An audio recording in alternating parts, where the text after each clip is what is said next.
What's good, party people? Welcome to Candid Conversations. I am your host, Candia Johnson, a woman on a mission to help you show up and speak up anyway, despite dealing with fear, uncertainty, or self-doubt. Your girl is here to help you get your mind and your methods right. Did y'all hear that music in the intro? That's because we got company today, y'all. We got a special guest, the woman behind that track. Her name is Miss Toni Jones. She is a Detroit-based wellness coach behind the Wife Your Life brand. She's also an affirmation musician behind a series of 3 affirmation albums entitled Affirmations for the Grown Ass Woman, Affirmations and Chill, and the I See Me mantras. You know what? Listen, affirmations are a part of my daily get your mind right, Candia, routine. The morning and the afternoon. I even have a few of my favorite affirmations set as weekly reminders in my calendar. So I often get impromptu alerts throughout the year. And even in my She Deserves More coaching group, I teach the success partners how to reframe some of their limiting thoughts into mantras and affirmations that get them through some of their very own challenges. Here's the thing that I've learned in the midst of trying to show up and succeed in life. There are things that each and every one of us are faced with behind the scenes, from complicated or bad relationships to health challenges and things happening in our families. And some of those things seemingly try to take us off of our A game. So beyond talking about Toni's career journey from coaching to music, we touch on everything. I mean, everything, y'all. Let me tell you, everything means I'm digging deep. We touch on everything from some of my favorite tracks from her albums to how to use affirmations to redesign your career or your life and relationships. But we also talk about how your mind can take you to some of the most scariest, darkest places, such as suicide. So if you feel triggered by our discussion today, I've included some helpful links to therapists and mental health resources in the show notes. But all in all, listen, it's a dope, fun, and enlightening episode. And I'm super thrilled for you to listen to it today because it embodies all of the things I've wanted Cancer Conversations to stand for and deliver. So y'all listen and hit me up on Facebook, Twitter, or Instagram and let me know what you think. So I am super excited to have this amazingly dope soul on the Candid Conversations podcast. Hello and welcome, Queen Toni Jones. Hi, sis. Thank you for having me on your platform. I appreciate it. Girl, why are we acting like we don't know each other? So listen, y'all, we are virtually reunited. Toni Yeah. and I met about 4 years ago at a women's empowerment conference. And so I've had the pleasure of meeting and no, screw that. I had the pleasure of connecting with Toni in person. And the energy and vibe, y'all, is so magnetic. It's so transformative. And I'm so proud of you, Toni. But I'm so happy that the world gets to experience the energy, the vibe, and the transformation through your affirmations for the grown ass woman, from Affirmations and Chill, and the I See Me mantras. Yeah. So when I tell y'all that these albums can get you all the way together, from your to-do list and your self-doubt to your generational trauma and those relationships you know you should have left back 4 years ago. It is the permission slips that you probably never knew you needed. So before we get into the album, tell the people about yourself. What makes you feel most alive these days? Well, what makes me feel most alive is nature, to be honest with you. Nature has been something that I've always felt connected to. But last year I spent a lot of time out in nature, and I did not know how much of a plug it was. And so that's what, anytime I feel like I'm getting too rigid with my routine, or I feel a little ambiguous on what I need or what I want, I go out into nature and I connect to it. I drive. And sometimes if I'm feeling too, I don't know, just I'm too much in control, I'll just adventure and go somewhere I've never been to, like another trail walk, somewhere I've never been, and I'll just go on a trail walk, and it just brings me back to life. And just it's so much science and research that talks about how much nature helps the human mind and nervous system. But that's just something that I always do to make me feel most alive. But who I am and how I show up in the world. So I'm a whole affirmation musician. I can't believe it, because back when I met you, my intentions in all these years was to be a life coach. I wanted to be a thought leader. I wanted to follow in the footsteps of so many women that I looked up to, and did all these programs and PDFs and e-books and courses. That was like my thing. But honestly, I didn't want to do the work. So it was always a love-hate relationship with this goal. And, it got to a point where it was like the life coaching and the creating content. It got to a point where it was like, the women are not really doing the work. My clients are not really doing all the work. They want to plug in with me, dump it all on me. And then I do all their awareness and emotional labor, right? And I was just, because they didn't believe they had time to heal or be mindful or practice wellness as a lifestyle. So I was like, God, what can I create for women to hack this limiting belief that they cannot have a lifestyle of self-care and making themselves top priority? And through meditation and prayer, God gave me the idea of affirmation music. And I'll never forget the day that I realized that it downloaded, like I caught it. And I started researching, and I started listening to people who do this type of music. And I was like, I get it, but it got to hit. Like the music got to be dope, And so I went to LA, wrote that album, Affirmations for the Grown Ass Woman. I went to LA for a month, came back, applied for a loan, and the rest is history. 2019, I released that album. 2019, all hell broke loose, and it brought me into awareness that, life coaching and trying to save the world and do all this stuff, my identity couldn't be wrapped around that anymore. It had to be wrapped in what brings me joy first. Mm-hmm. What do I love first? So I am what you will call what I will call an affirmation musician, but I'm a soulpreneur at heart. I serve soul space. You know what I'm saying? But yeah, I'm just living life and being myself for a living. I love it. So first of all, I never knew affirmations music was a thing. So yeah. Oh, I never knew that was a thing. Yeah, there's artists named like Drill. There's I did some research. There's a few people that have done it, but it's like, I mean, not to toot my own horn, but it's like we toot our own horn on Candid Conversations. Okay, let's do it. It's just the way that they do it is it's like it's in its own genre, right? Where my music has infused of genres.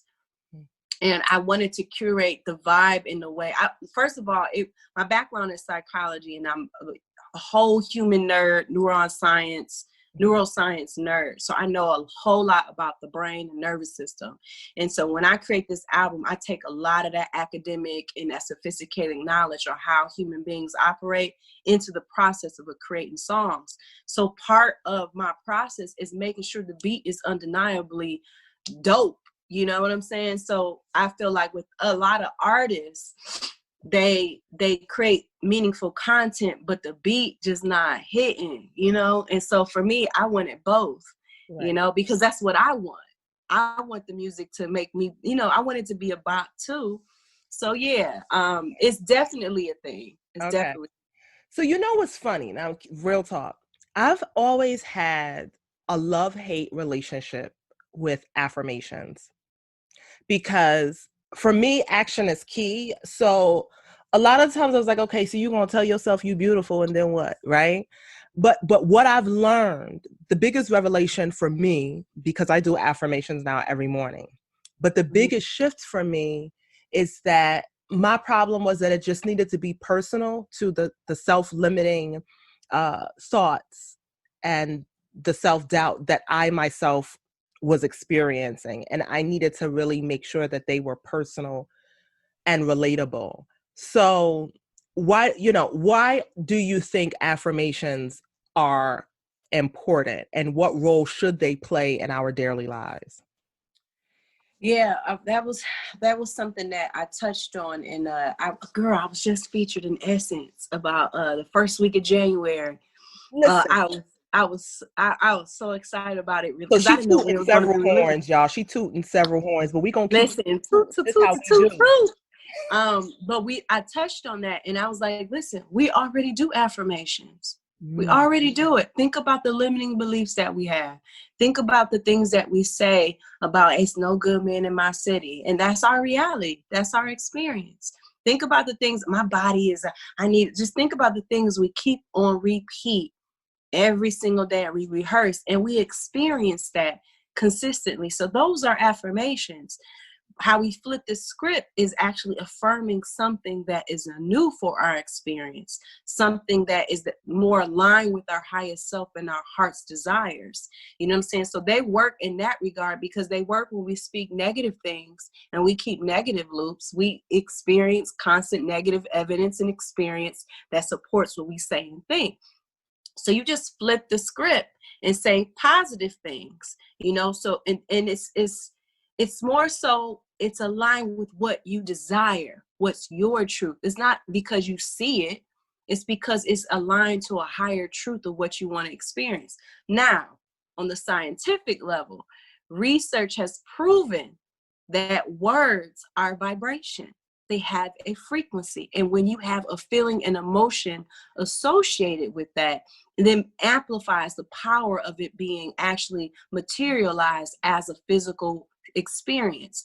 I'll give you Dr. Emoto, Masuro Emoto.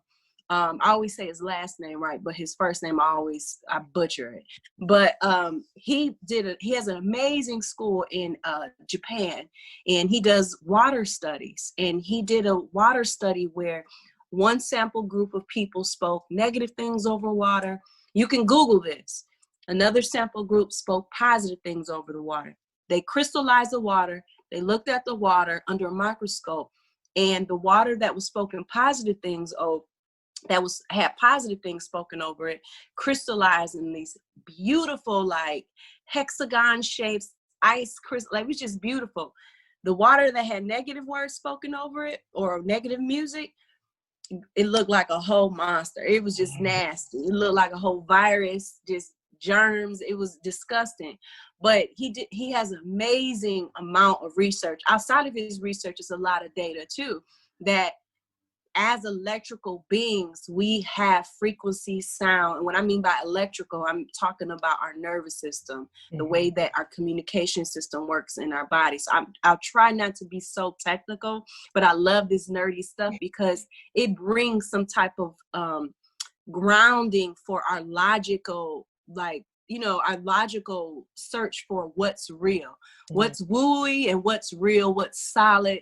You know what I'm saying? So right. I love science is able to help translate that and make it land more truer. So words affirmation is actually a technology we use through speaking, feeling, imagining, and thinking. You know what I'm saying? And we use those words, translate that, and speak into our existence. So it's not just a hippie positive thing you do to just feel better.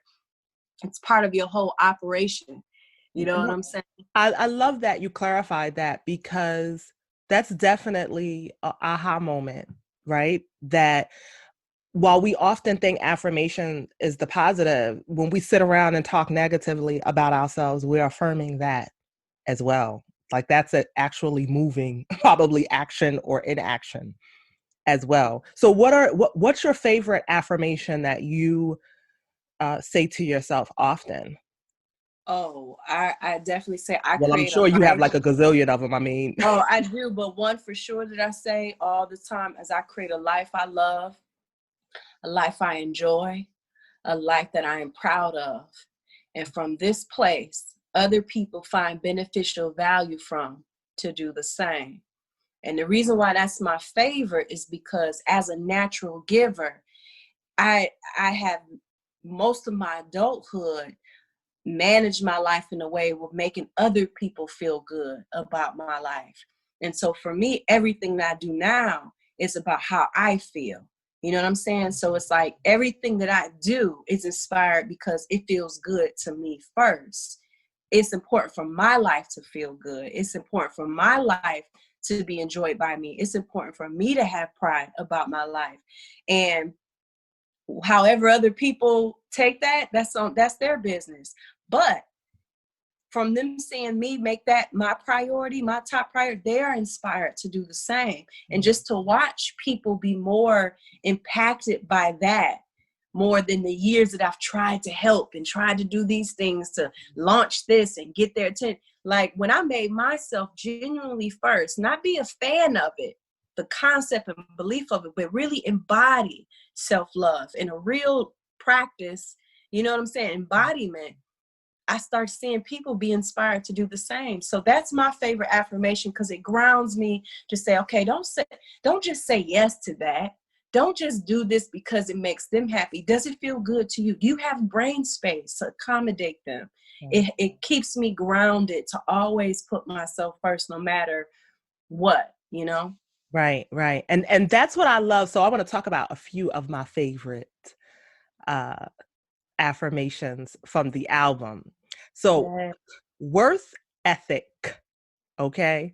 Now let me tell y'all, the albums that I'm going to talk about, the reason, or the songs that I'm talking about, the reason why I'm highlighting them, because I told Toni before we hit record, these songs, I listen to them to do specific things in my life. Okay. So worth ethic is the song that I listen to plan my to-do list. I'm a fan of brain dumps, right? Where I literally just do a dump of the thoughts that I'm having. Sometimes they're crazy,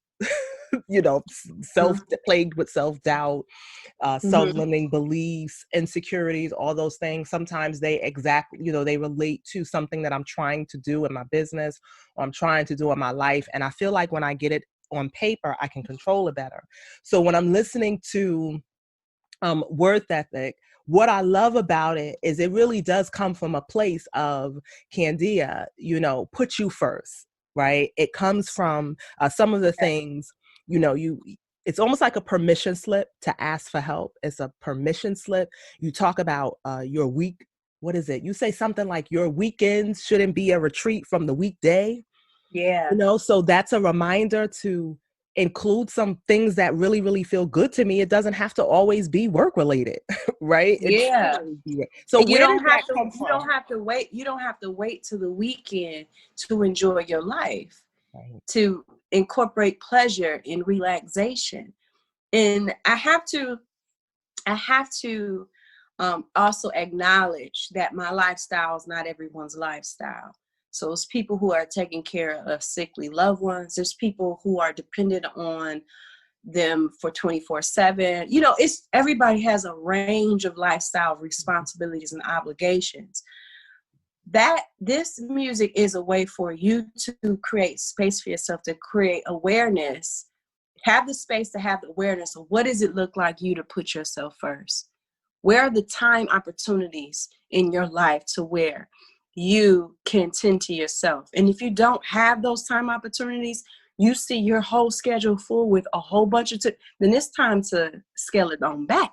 Right. It's time to do a process of elimination. You know what I'm saying? So I get that, me being single, having no children, I'm not taking care of elderly loved ones, that I have what you call probably a wellness privilege. You know what I'm saying? Because it's like I'm only responsible to me, and I don't work for anybody. I don't have a boss. So it's just kind of like, but people who do have all those, it can feel a little limiting on how you actually create this life of, worthiness and ease and flow and so on. So, but the root of that, so I say that all to say to include everyone in all lifestyles. Okay. Right.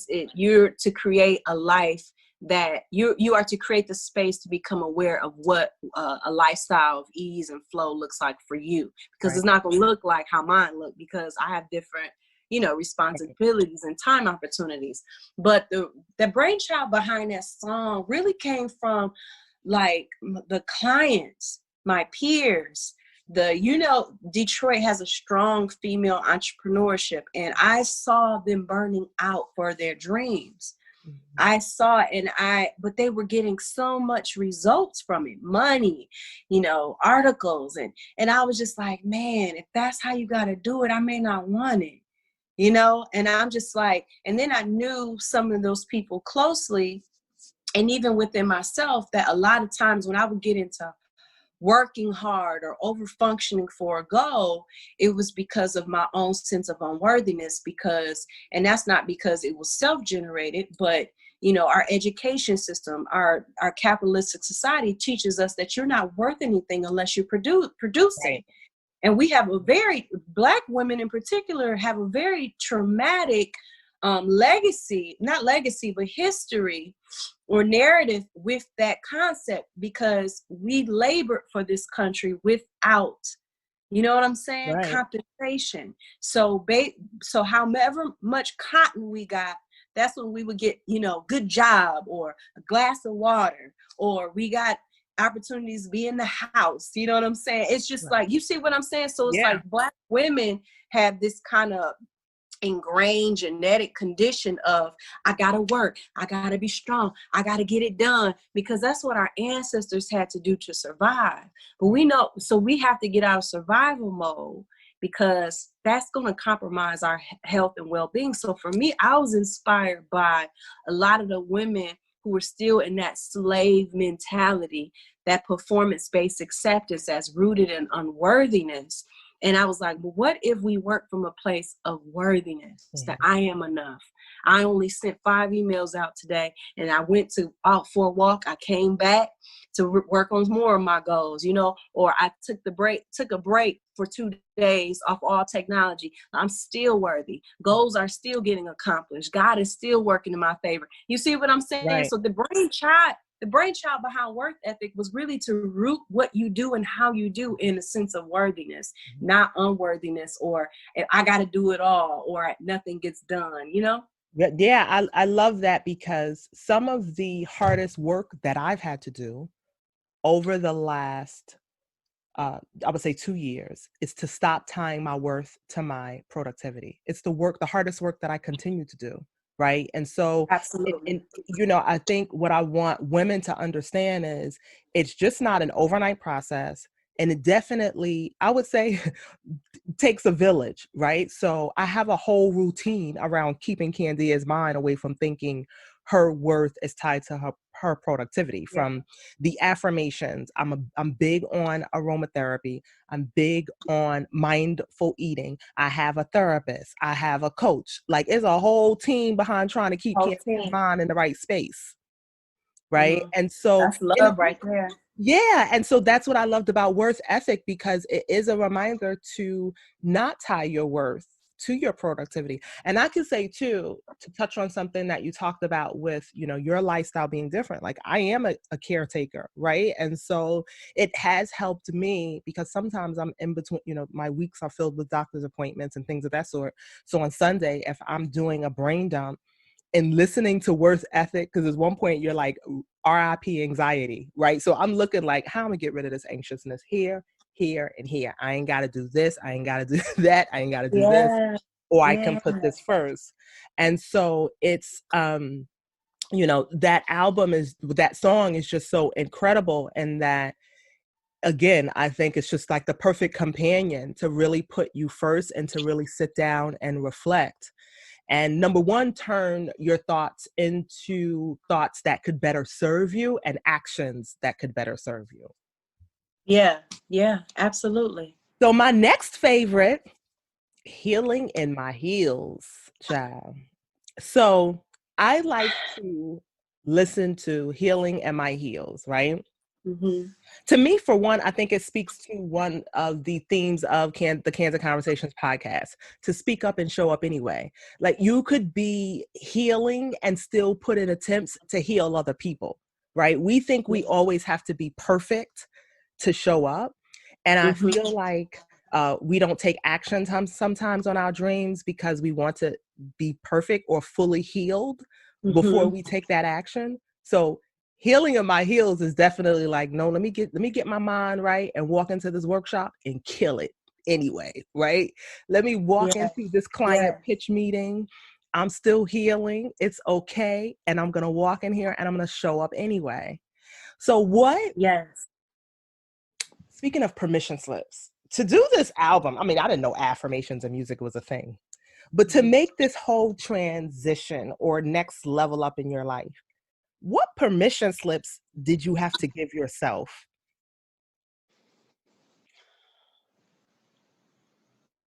To create affirmation music? Yeah. Did you have any, like, because like you said earlier, we are normally raised to show up a certain way and to be, to follow a certain path. And sometimes because we are raised one way, even if it's just seeing like cousins or, Yeah.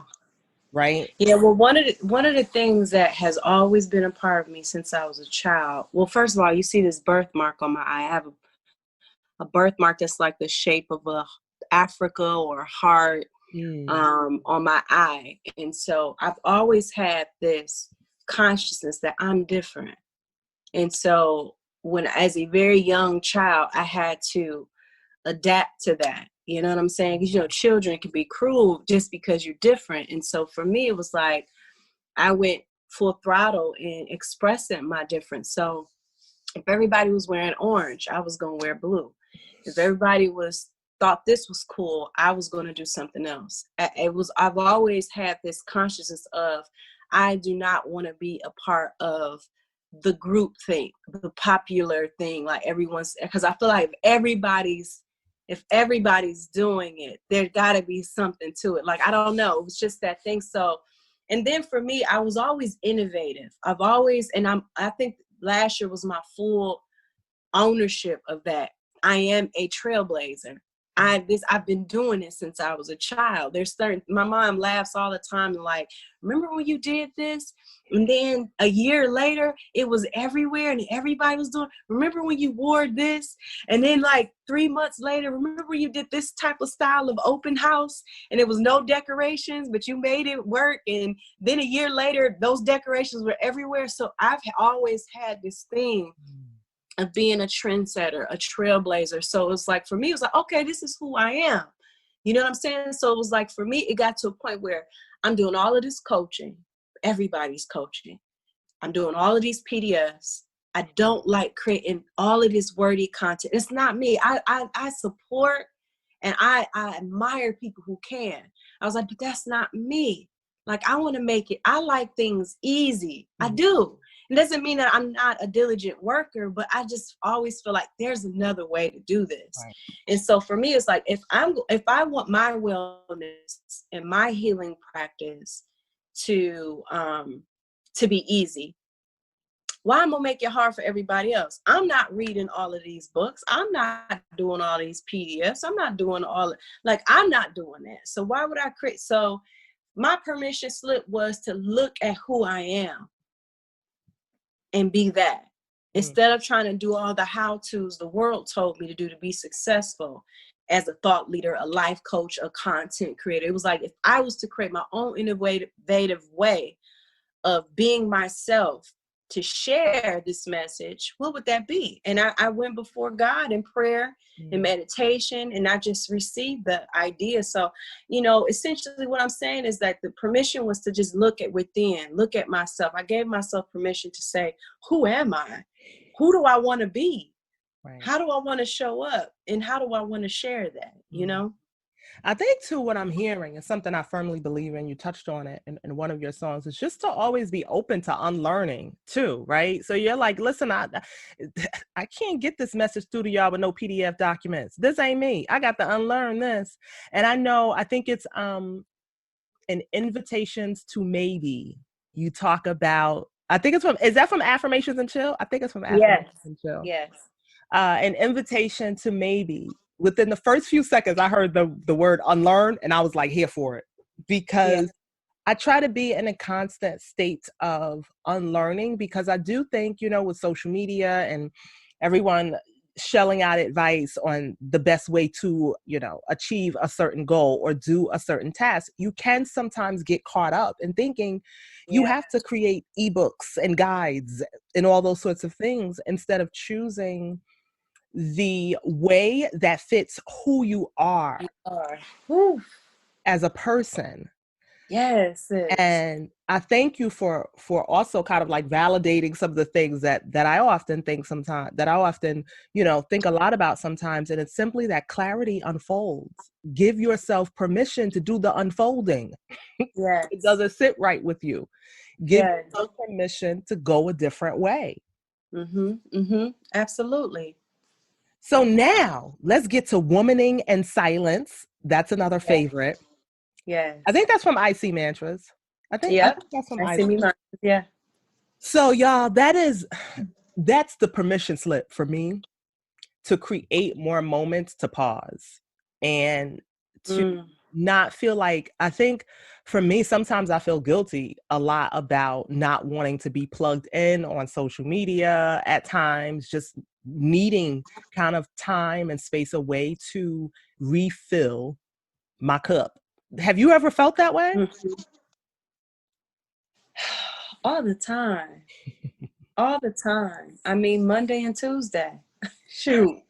This past Monday and Tuesday, I was just like, I was so frustrated, sis, because I was like, I felt this feeling and I didn't know what I needed. I was like, Toni, what do you need? I can't stand when you don't know. Tell me so I can do it. And it took 2 days for me to figure out, but I had to say, ask myself. I just sent the email out this morning about that weekly review of checking in, and part of your way of doing that, one way of doing that is inquiry, the practice of inquiry, self inquiry. And I asked myself this week, I said, what do I need? What do I want? And how do I want to walk in my authority? And when I looked at what I need, I was like, I really do need to feel a sense of pride of productivity. I really need that. So I need to complete these unfinished tasks, items that I keep procrastinating. I really need to go for a walk because I enjoy walking. It restores me. What I want to make some homemade ice cream because it's not associated with any goals. I can just give my brain a break. You know what I'm saying? I really want to flirt with somebody because I'm romantically bored. So who can I flirt with? You know what I'm saying? Then it was like, how do I walk in my authority? Okay, let me work on my financial budget because I don't like to do that, but it empowers me and makes me feel I have authority in my, you know what I'm saying? Right. So it was like, that filled me up, but I had to create space to get quiet, to hear what I needed. Right. It Right. took me 2 days though. You know what But, I'm saying? So but sometimes, go ahead. But what I love about this conversation, because I hear it with you and I've heard it with myself. When we are like, oh, it took me 2-3 days, but I got it. And one of the things that I've been reminding myself of is, so what? Like So when I what? say something like that, like, oh gosh, it took me 5 days. So what, Candia? So what? I So love what? that.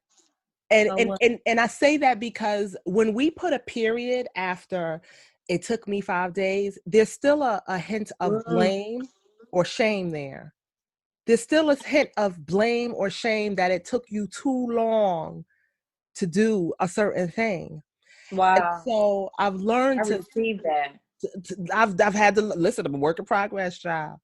It took me a while to just have a better conversation with myself and just say, Candia, so what? You did that. Right? But you I did did that. it. Like, right. I I did it. did it.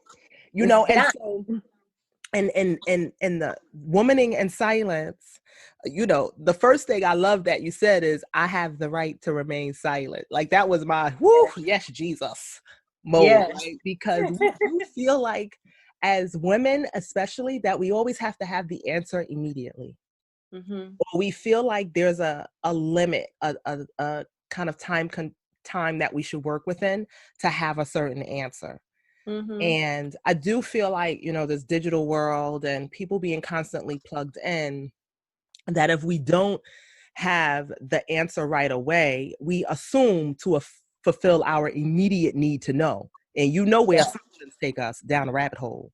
Right, right. So I do think that honoring yourself to just remain silent, whether it's 2 days or 3 days or whatever it takes, and making a decision so that it feels good on the inside or the outside. Yeah. We have to remind ourselves instead of Hmm. kind of like rushing to always jump into the fray with the right answer, right? Yeah, absolutely. I So so agree.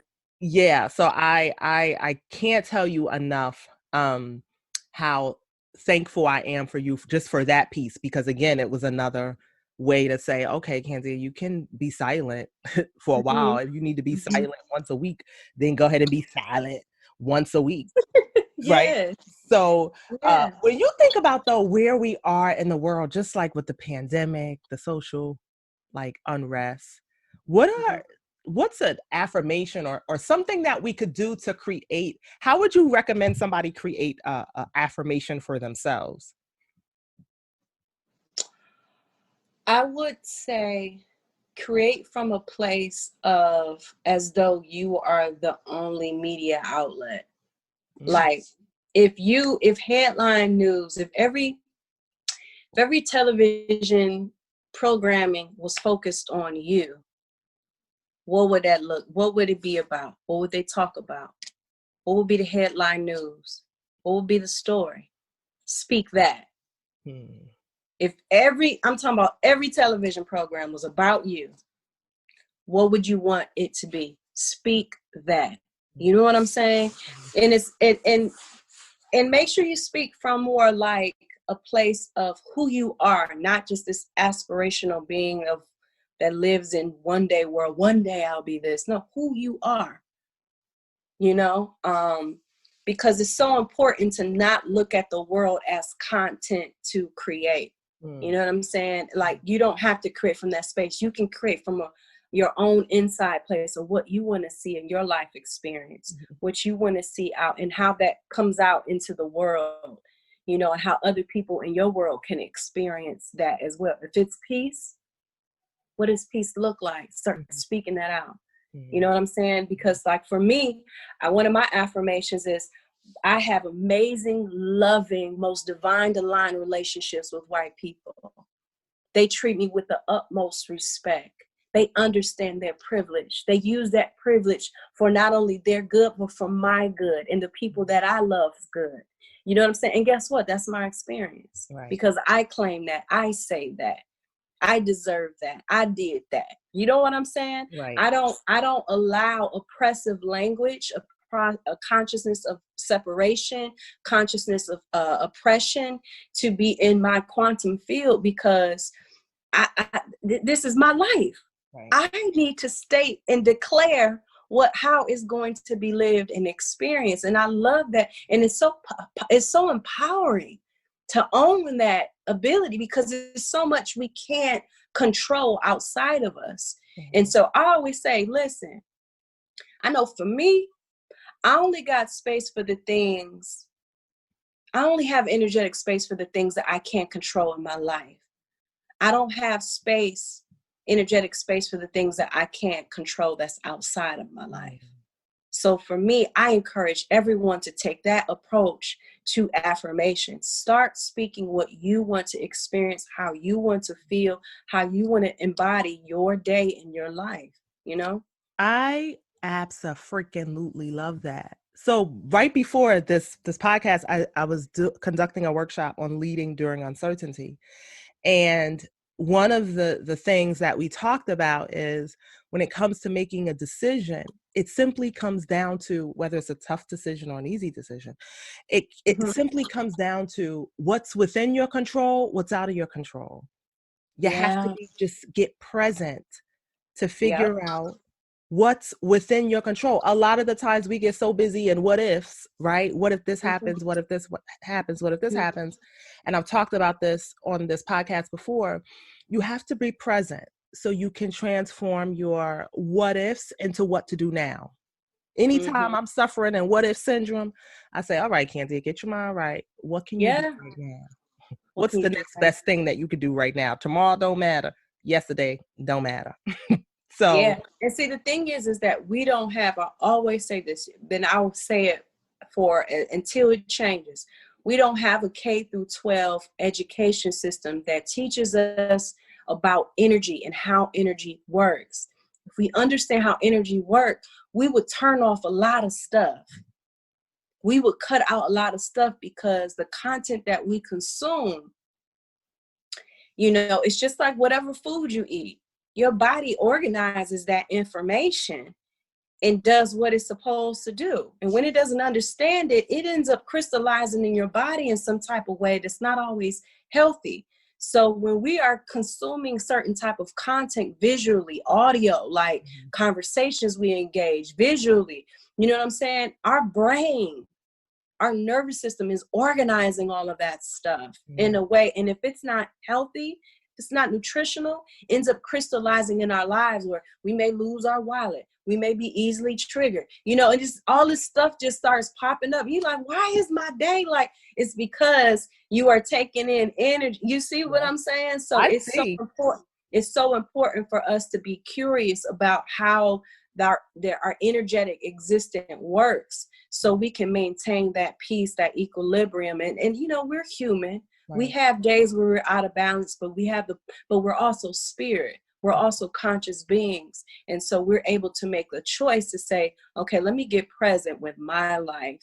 Mm-hmm. What can I control? You know what I'm saying? Right. I can control how I respond to this. You know what I'm saying? So I love that. It reminds me of one of my favorite quotes by Eckhart Tolle. Once you get the inside right, the outside will fall into place. I feel like that's been the theme of my life for the last several years. Getting the inside right and understanding how the inside of me was impacting some of the things that I was doing on the outside, right? Mm-hmm. We often try to lead from the outside, and we have to more so lead from the inside. So I've been running my mouth about my favorites. What's your top 2 favorite songs from either one of your albums? And I know they're probably all like your baby. I know they're like your baby, but you got to pick one baby. They are my baby.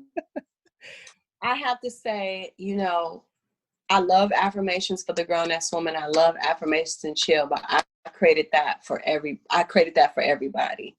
But Ask See Mantras was a personal, that it's my 2019 memoir. I had to release everything out of my life. My whole circle group of friends are no longer my friends. My social network is no longer my social network. Some of the contracts I had, the job that I had, I no longer had. Like I had to release a whole world in 2019, and it put me in a hospital. I was there. I didn't think my mind would ever recover. So I would have to say that whole album is my favorite. Like, I love it. Like, I'm a fan of it as though I didn't create it, because I know God channeled those messages through me. But if I was to pick one song, I probably have to say, oh, girl, this is hard. I'll have to say I See Thoughts and Birthmark. I will have to say I See Thoughts and Birthmark. I'm telling you, it's so hard, because I could see that. I could see how it's hard. But one thing that I'm interested in is, kudos to you for just turning 2019, which sounds like it was an overwhelming amount of pain. We don't often talk about, grief. Sometimes you don't have to have like loss as in death to go through grief. We have to start seeing even the loss of friendships are a period of grief, you go through the stages of grief, just like you would probably go through them with a job, right? It's the stages of grief that you grow through, and that's such a process.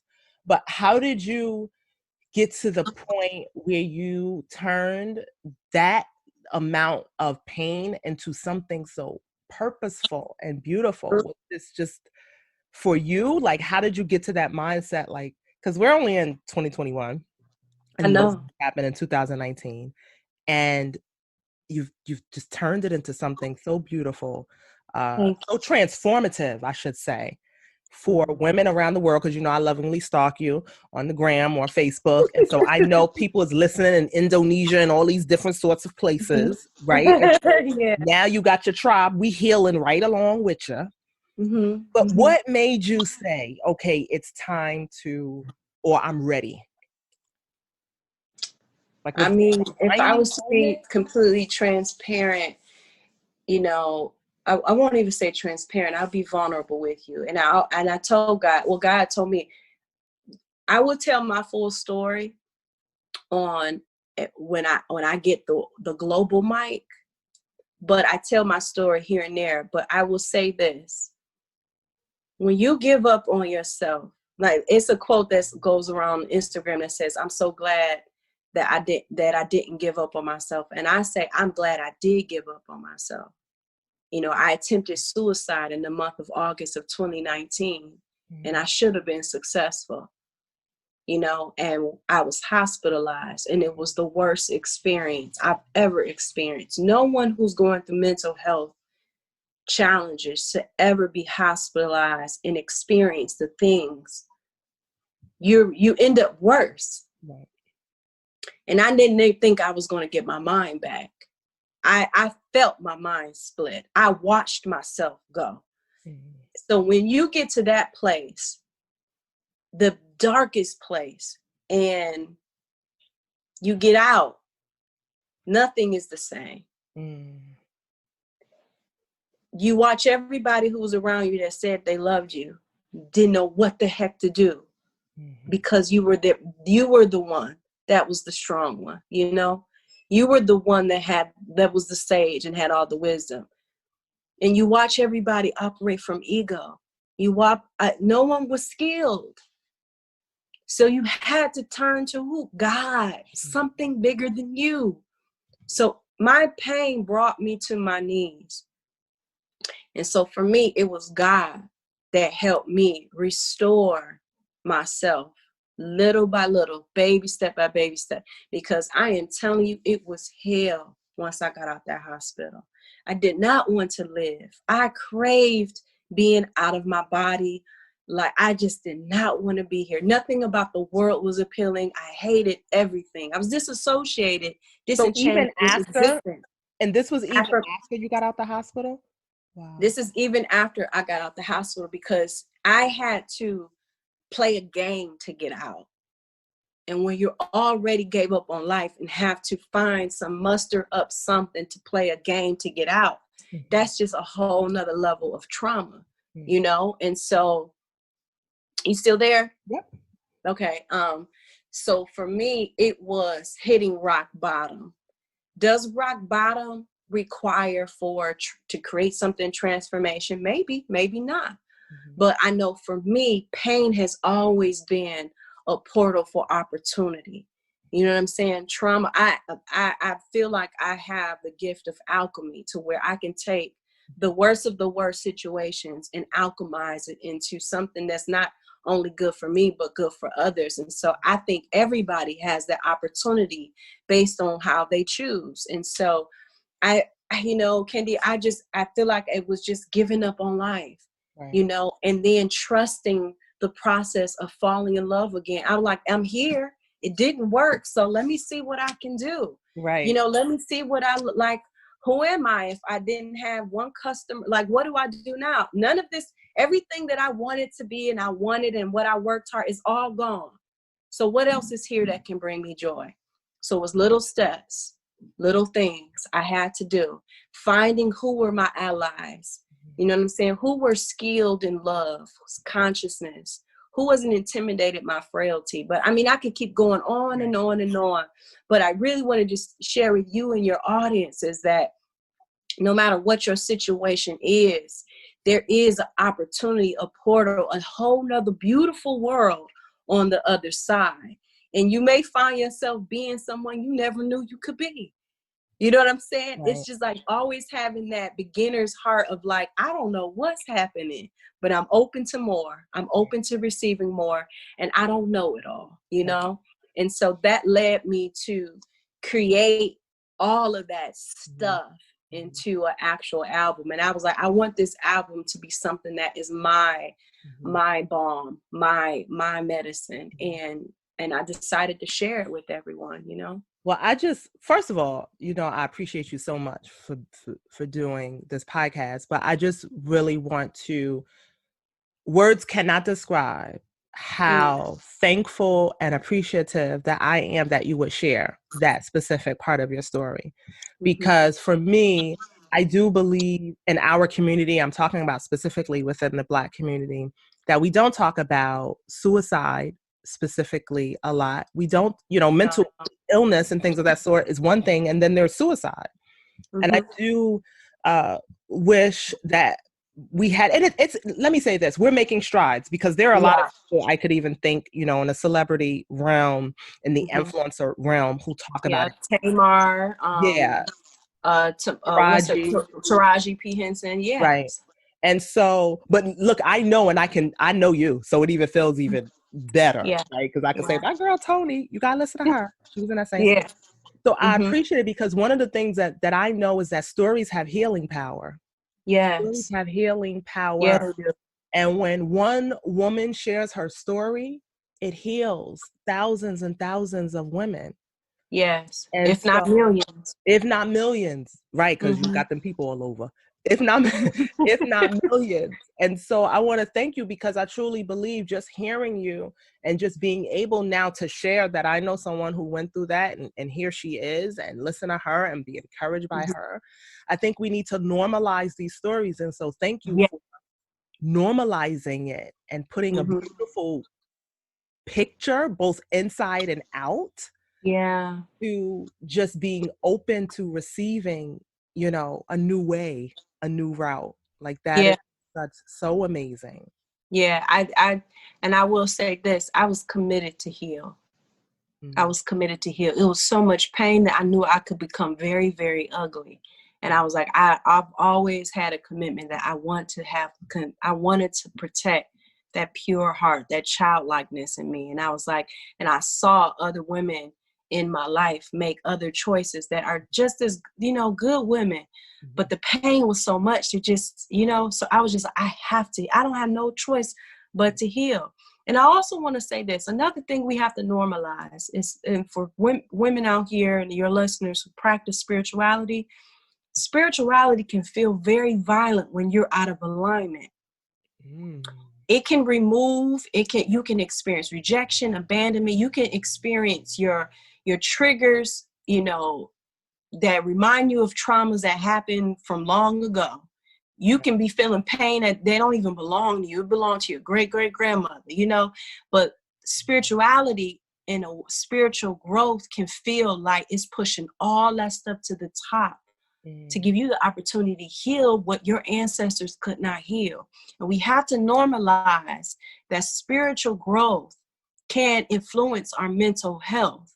We don't talk enough about how spirituality can impact our mental health. You know what I'm saying? It's like when you're growing and you're getting more into alignment, you're unlearning, it'll make you question your existence. It'll make you question who you are, what you do, doubt yourself. And so I think that's definitely a conversation that we can evolve into eventually, if not now, about how there is a spiritual aspect to mental health, and so I just wanted to share that with you and your audience who practice spirituality and are conscious, who are spiritually conscious, that's really important, because I think about it now. We're recording this podcast as January 2021, right? And so, in January, that's typically the season of change, right? Changing careers, or changing, getting our money right, all those sorts of things. And a lot of the times we focus on, again, the things that happen, things that we want to happen outside of ourselves.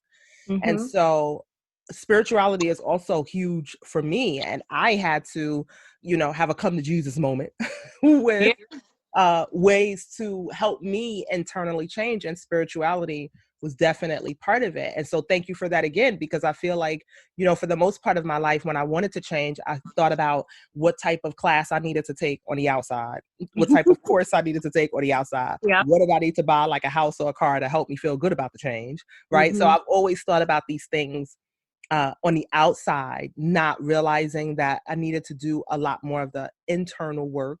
And then, to something you said before, it's just being open to receive a new way of being, a new way of doing, even in friendships. I think most of us, we feel like when we get to a certain age, we should have the same, like you can get new friends at 40 or 45. Yes.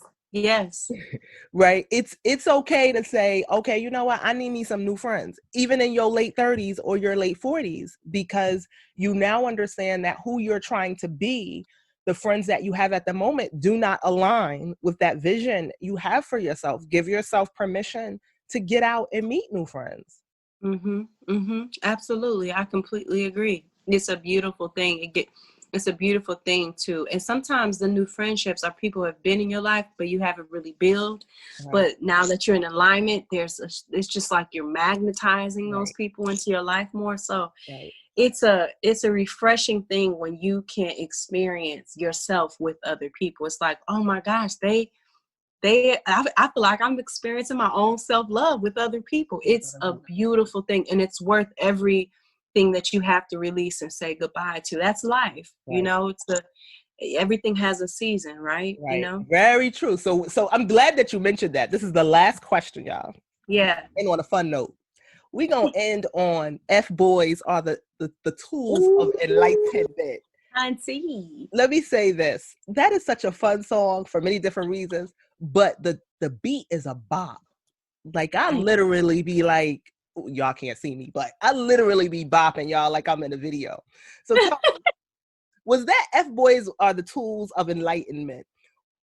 Was it like a series of F boys, or did it one F boy come in mind and this was the inspiration, or was it your clients F boys? Where did that come from?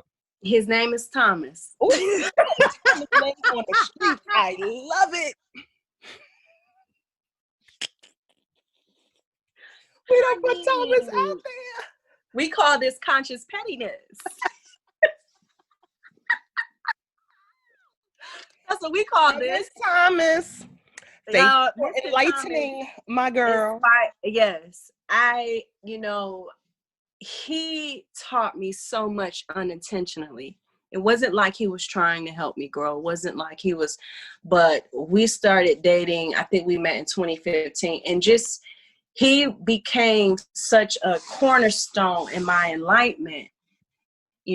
How I relate to men, how I become aware of my own thirstiness, how I project, how me not meeting my own needs onto men, and whatever issues I had, and how it was just a lot of things that I chose to awaken to, because the pain of the rejection, the pain of me, like, how could you not be inspired by this? How could you not be inspired by me? And it was such a hit to my ego, because I'm like, then I must be unworthy. Then I must be not all that I think I am. I must not look the way that I think I look, And so it's like, dang, how did this F boy get me to think these things? I must believe it on some type of level. So for him, I'm always give him credit for being the best F boy I could ever learn from, because because it taught me so much of how to woman up in my authority. And now I look back and it's almost embarrassing that I actually had that level of emotional attachment. Cause I'm like, baby, you could never. Like there's no skill sets. You have potential. However, everybody goes through different things, right, to why they are the way they are. And so I had to look at him less of like an F boy and blame and accuse him and make and project that onto him. Mm-hmm. And more so, how can I learn from this situation? Not only learn about myself, but learn about men, because there is a higher, true, more loving narrative about men, that I want to have in my life. And so I used him as an opportunity to enlighten myself, Thank you so much. I love it. And I think, for relationships, one of the wishes that I have for women is we have to start owning the space that we hold. in relationships, even the most traumatic ones. And oftentimes, like you said, the ego will tell us like how dare he and what happened. But what's the part that you played in the situation so you could move forward and create a new story for yourself? So, Miss Toni Jones, how could the people stay connected with you? Drop your channels, any events or Yes. anything that you have coming up. Y'all make sure y'all subscribe to her email. I'm on the Yes. list. Okay, so make sure y'all Yes. get on the list. But I'll let you give the people where you're gonna be, girl.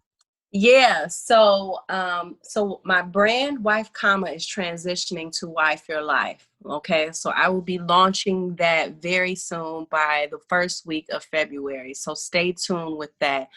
But right now, I want you guys to huddle over into Facebook, the Wife Your Life Circle group. It's on Facebook. Join that. All you have to do is answer 3 entry questions. You can also follow me on Instagram. I am Toni Jones and Wife Your Life. Also have a YouTube channel, Toni Jones. You can find all type of content on there. So yeah, and my website is iamtonijones.com. Yes. So I am going to end this episode with one of my favorite songs. And Toni, I cannot thank you enough for doing the Candid Conversations podcast. You are my first guest of 2021, and I know you're going to be one of the hottest episodes this year. So I'm thanking you in advance. Thank you.